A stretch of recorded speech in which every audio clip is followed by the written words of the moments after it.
Organisation సంబంధించిన ఒక ప్రధానమైన ఎన్నిక జరుగుతుండడం, దానికి నామినేషన్ క్రమంలో నేను ఉండాల్సిన ఇది.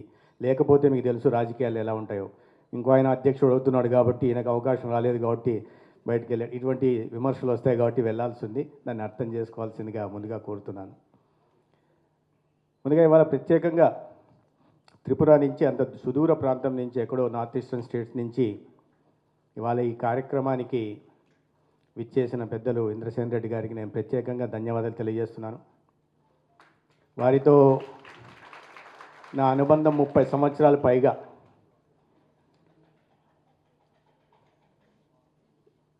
చాలా సందర్భాల్లో పార్టీ కార్యక్రమాల్లో వారితో కలిసి, ఎందుకంటే వారిని చూస్తూ పెరిగాను నేను విద్యార్థి రాజకీయాల్లో. కానీ నేను విద్యార్థిగా ఉంటున్నప్పుడే వారు ఎమ్మెల్యేగా ఉండేవారు.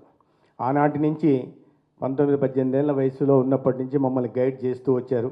ఆ గైడెన్స్ కారణంగానే ఇవాళ వారు గవర్నర్ అయిన తర్వాత వారి పక్కన మంత్రిగా కూర్చునే అవకాశం నాకు కలిగింది. కాబట్టి అటువంటి గైడెన్స్ ఇచ్చి మమ్మల్ని అక్కడి నుంచి విద్యార్థి దశ నుంచి వేలు పట్టుకొని ఇక్కడి దాకా తీసుకొచ్చి ఇవాళ మంత్రిగా మళ్ళీ పక్కన కూర్చోబెట్టుకున్నందుకు, అటువంటి అవకాశం కలిగించినందుకు నేను వారికి ప్రత్యేకంగా ధన్యవాదాలు తెలియజేస్తున్నాను. రెండో విషయం, డాక్టర్ ఇండ్ల రామసుబ్బారెడ్డి గారు వారు చెప్పారు ఒకే ప్రాంతం అని, ఒకే ఊరి వాళ్ళం. ఇద్దరం కూడా కడప జిల్లా ప్రొద్దుటూరు వాళ్ళం. నా నియోజకవర్గం ధర్మవరం అయినప్పటికీ సొంత ఊరు ప్రొద్దుటూరు. మొదట్లో నాకు నా చిన్ననాటి మిత్రుడు ఒంటేరు శ్రీనివాసరెడ్డి వచ్చి ఇట్లా రామసుబ్బారెడ్డి గారు ఈ క్లినికల్ సైకాలజీలో కోర్సు మొదలు పెట్టాలని చూస్తున్నారు, ఒకసారి కలవాలనుకుంటున్నాను. నేనన్నా ఇండ్ల రామసుబ్బారెడ్డి గారు మాట్లాడాలంటే ఎప్పుడు కూడా మాట్లాడచ్చు కదా సీను, సరే కలుద్దామన్నా. కలిసిన తర్వాత వారు చెప్పారు, ఇప్పుడే చెప్పారు మీకు అందరికీ, 20 సంవత్సరాలుగా చూస్తున్నాం క్లినికల్ సైకాలజీ కోర్సులు ప్రారంభించాలంటే అనేక రకాలైన అడ్డంకులు ఈ రాష్ట్రంలో వస్తాయి. ఇప్పుడు పరిస్థితులు మారుతున్న క్రమంలో మళ్ళీ ఒకసారి ప్రయత్నం చేద్దామని వారు తీసుకొచ్చినప్పుడు ఇవన్నీ చెప్తుంటే నాకు అనిపించిన ఒక మంచి పని చేయడానికి అడ్డంకులు ఉండాల్సిన అవసరం ఏంటో నాకు అర్థం కాల. ఇన్ని సంవత్సరాల పాటు ఇటువంటి విషయం మీద ఎందుకు ప్రభుత్వంలో ఉంటున్న వాళ్ళు దృష్టి పెట్టలేదో నాకు అప్పటికి అర్థం కాలే. నేను ఈ వేదిక మీద ఉన్న వాళ్ళము, బహుశా ఈ ప్రాంగణంలో ఉన్న వాళ్ళల్లో అందరూ డాక్టర్లు అయి ఉండొచ్చు, కొంతమంది మాత్రమే డాక్టర్లం కాము. గవర్నర్ గారు డాక్టర్ కాదు, నేను డాక్టర్ కాదు. కాబట్టి నేను అర్థం చేసుకోవడానికి నాకు సమయం పట్టింది. అయిన తర్వాత నేను చెప్పాను, సార్ దీంట్లో ఇబ్బంది ఏముంది డాక్టర్ గారు, ఖచ్చితంగా చేయడానికి అవకాశం ఉంది అనుకోవడం. తర్వాత వెంటనే ఎన్టీఆర్ యూనివర్సిటీ నుంచి కూడా అన్నీ తెలిసిన వాళ్ళు ఉన్నారు కాబట్టి వీటికి అనుమతులు ఇవ్వడం, కావాల్సిన అనుమతులు ఇవ్వడం, తర్వాత అడ్మిషన్ చేపట్టిన తర్వాత ఇవ్వాలి. అయితే ఇది రాష్ట్రంలోనే మొట్టమొదటిగా ఇండ్లాస్ హాస్పిటల్కి ఈ గౌరవం తగ్గింది. దాదాపు 2 దశాబ్దాల కృషి ఇవాళ క్లినికల్ సైకాలజీ కోర్సును రాష్ట్రంలో ప్రజలకు అందించాలా, తద్వారా మెంటల్ హెల్త్ సమస్యలను తీర్చడానికి ప్రయత్నం చేయాలని వారు ఇటువంటి ఒకటి భగీరథుల్లాగా 20 సంవత్సరాల పాటు ప్రయత్నం చేసి సాధించినందుకు దాంట్లో గొప్పతనం మాకేం లేదు. దీనివల్ల జరిగే ప్రయోజనాల గురించి మాకు వారు చెప్పడం ద్వారానే ఈ నిర్ణయం తీసుకోగలిగాం. దాని గురించి నేను వారికి కూడా ప్రత్యేకంగా ధన్యవాదాలు తెలియజేస్తున్నాను. ఇవాళ మెంటల్ హెల్త్ సమస్యలు మనకు తెలిసినవే. మనం బయటవన్నీ మామూలు వీటి గురించి మాట్లాడుతుంటాం. కానీ ప్రధానంగా లోపలే అనేక రకాలైన మానసిక రుగ్మతలతో, మానసిక అనారోగ్యంతో ప్రజలు బాధపడుతున్నారు. మన దేశంలో 15 కోట్ల మంది మానసిక వ్యాధులతో బాధపడుతున్నారు, అనేక రకాల రుగ్మతలతో బాధపడుతున్నారు, ఆత్మ న్యూనతా భావానికి గురవుతున్నారు. చిన్నపిల్లలు కూడా ప్రమాదం చాలా ఎక్కువ దీంట్లో ఉంది. దాని కారణంగా వాళ్ళు చదువు మీద దృష్టి పెట్టలేకపోవడం, ఒక బాధ్యతాయుతమైన పౌరుడిగా తయారు కాకపోవడం, తద్వల్ల సమాజానికి నష్టం జరుగుతుంది. అయితే ఇంతటి ప్రధానమైన విషయం మీద ఎందుకు ఇన్నాళ్ళు ఎవరు దృష్టి పెట్టట్లేదు అంటే దృష్టి పెట్టారు. అందుకనే ఈ 2014-15 ఆర్థిక సంవత్సరంలో మెంటల్ హెల్త్ కోసం బడ్జెట్ కేవలం 20 కోట్ల రూపాయలు మాత్రమే ఉంటే 2015-16 ఆర్థిక సంవత్సరానికి అది కాస్త 434 కోట్ల నిమాన్స్కి కేంద్ర ప్రభుత్వం మంజూరు చేయడం జరిగింది. తర్వాత 2017లో ఒక ప్రత్యేకమైన చట్టమే కేంద్రం చట్టం తీసుకొచ్చింది, మెంటల్ హెల్త్ మీద తీసుకొచ్చి ఈ సూసైడ్స్ కూడా డీక్రిమినేషన్ చేసింది. అది కాకుండా 2021-22 ఆర్థిక సంవత్సరం వచ్చేసరికి ఆ 434 కోట్ల బడ్జెట్ కాస్త 860 కోట్లకు పెరిగింది. ఈ ఆర్థిక సంవత్సరంలో అది కాస్త 1100 కోట్లకు దేశవ్యాప్తంగా పెరిగిందంటే ఇవాళ మెంటల్ హెల్త్ మీద కేంద్ర ప్రభుత్వం ప్రధానంగా దృష్టి పెట్టిందనే విషయాన్ని మనం అర్థం చేసుకోవాల్సి ఉంది. ఇంత పెద్ద ఎత్తున ఈ సమస్య తీవ్రత ఉంటే దాన్ని గుర్తించే కార్యక్రమాలు ఇవాళ జరుగుతున్నాయి. దాంట్లో భాగంగానే అనేక రకాలైన కార్యక్రమాలు కూడా తీసుకొస్తున్నారు. ఇవాళ నేను చెప్పినట్లుగా 15 కోట్ల మంది, అంటే ప్రివలెన్స్ రేటు యాక్చువల్గా దీంతో బాధపడుతున్న వాళ్ళు దేశవ్యాప్తంగా 80% ఏదో ఒక మానసిక సమస్యతో బాధపడుతుంటారు. నేను కూడా ఆరోగ్య మంత్రి అయిన కొత్తల్లో చాలా విపరీతమైన డిప్రెషన్లోకి వెళ్ళా. అదేంటే మంత్రి అయ్యా డిప్రెషన్లోకి పోయామని అంటున్నారు ఏంటని. డాక్టర్ సమర్ గారికి తెలుసు వచ్చిన నాటికి ఎటువంటి ఆరోగ్య వ్యవస్థని వారసత్వంగా తీసుకున్నామో తెలుసు. నేను డాక్టర్ని కాదు, ఏదో విద్యార్థి రాజకీయాల నుంచి బయటకు వచ్చిన వాడిని, ఏదో ప్రజాక్షేత్రంలో పనిచేసిన వాడిని.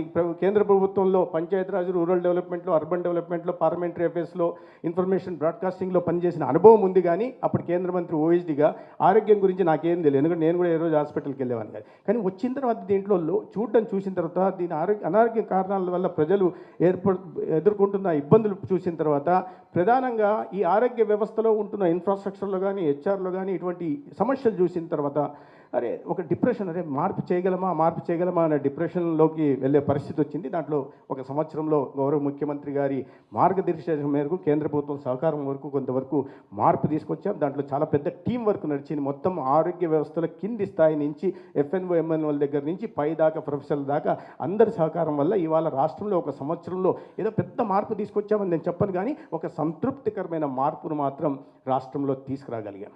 అయితే ఈ మెంటల్ హెల్త్ విషయంలో ప్రధానంగా మిగతా విషయాల్లో దృష్టి పెడుతున్నాం, కానీ మెంటల్ హెల్త్ విషయంలో డాక్టర్ రాంసుబాడి గారు చెప్పేదాకా దాని మీద దృష్టి పెట్టాలని ఆలోచన నాకు తెలగలే. మా రిజిస్టర్ గారు సైక్రాటిస్ట్, కానీ వారు కూడా ఎందుకో ఎప్పుడు చెప్పలేదు, మరి ఏ కారణం చేతో అప్పుడే తెలిసింది అరే మెంటల్ హెల్త్ మీద ప్రధానంగా దృష్టి పెట్టాల్సింది అని. ఇవాళ దేశంలో ఉన్న ఒక 1 lakh పాపులేషన్కి 3 సైక్రాటిస్టులు ఉండాలి. ఇవాళ మన దగ్గర 0.75 మాత్రమే మన దేశంలో ఉన్నారు. అంటే ఎంత కొడుతుందో చూడండి. దాదాపు 30,000 మంది సైక్రాటిస్టులు అవసరం ఉంది.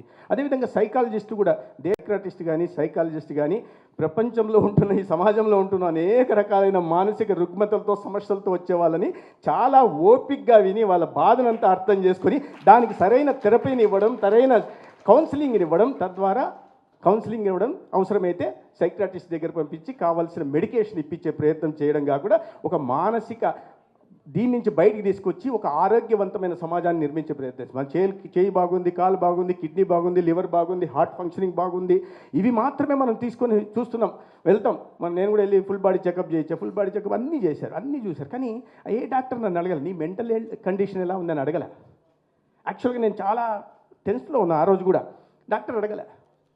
నాకు ఇవన్నిటికీ కారణం ఏంటంటే నా మెంటల్ కండిషన్, నా మీద ఉన్న ఒత్తిడి, నేను రోజువారీ ఎదుర్కొంటున్న ఒత్తిడి, నా ఉద్యోగ ధర్మంలో, నా వృత్తి ధర్మంలో నేను చేస్తున్న పనిలో అరే లోటుపాట్లు ఉన్నాయా, సరైన దీంట్లో చేయగలుగుతున్నానా, వీటిని అధిగమించగలుగుతున్నానా, లేదా దీంట్లో ఎక్కడ వెనకబడిపోతున్నాను అనే క్రమంలో నా మీద పెరుగుతున్న ఒత్తిడి నాకు ఈ ఆరోగ్యపరమైన శారీరక ఆరోగ్యానికన్నా ఈ మానసిక ఆరోగ్యానికి సంబంధించిన, అనారోగ్యానికి సంబంధించిన ఒత్తిడి నా మీద ఎక్కువ ఉంది.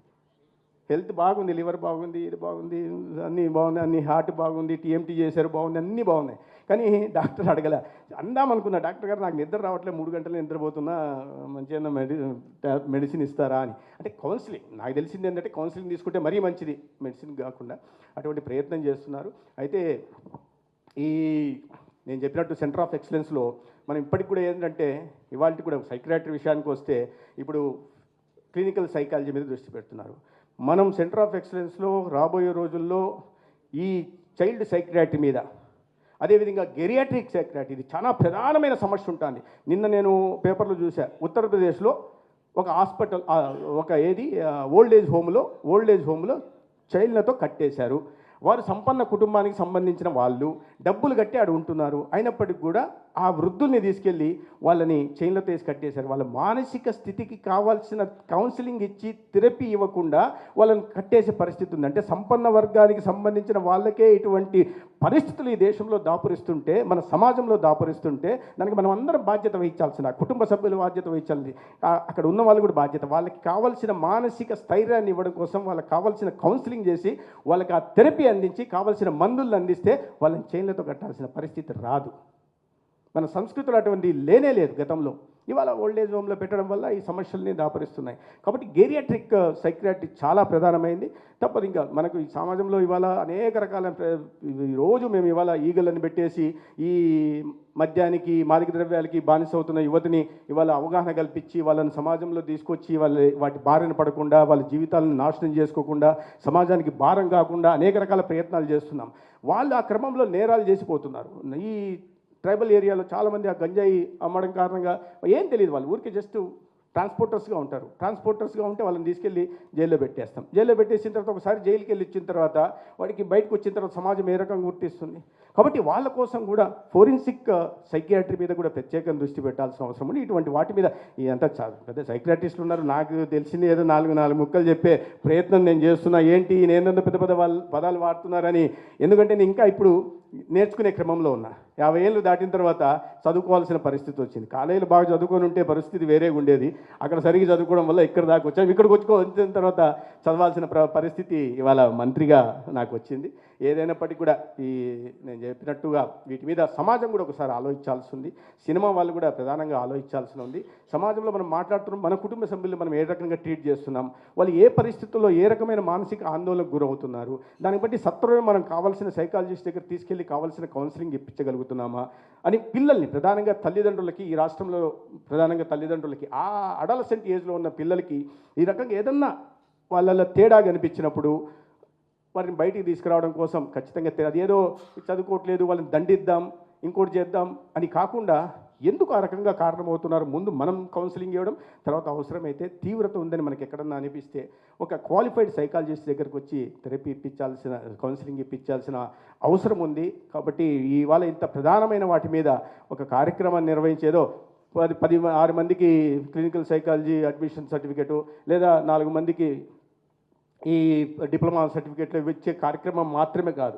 ఇవాళ ఈ కార్యక్రమం ద్వారా మనము సమాజానికి ఒక సందేశం ఇచ్చే ప్రయత్నం చేస్తున్నాం. ఇది కేవలం 12 మందికి సంబంధించి వాళ్ళ అడ్మిషన్ సంబంధించింది కాదు. ఈ దేశంలో ఉంటున్న 5,30,00,000 మంది జనాభాకి దాంట్లో దాదాపు 76.22% ఇటువంటి మానసిక సమస్యలతో ఇబ్బంది పడుతున్న వాళ్ళకి కూడా ఒక అవగాహన కలిగించడం కోసం చేసిన కార్యక్రమంగా నేను భావిస్తున్నా. ఇటువంటి మంచి కార్యక్రమానికి అది ఎటువంటిదైనా సరే, చివరికి నా పెళ్ళైనా వదిలేసి నేను వచ్చేవాడిని. కాబట్టి అది పెద్ద ఇది కాదు.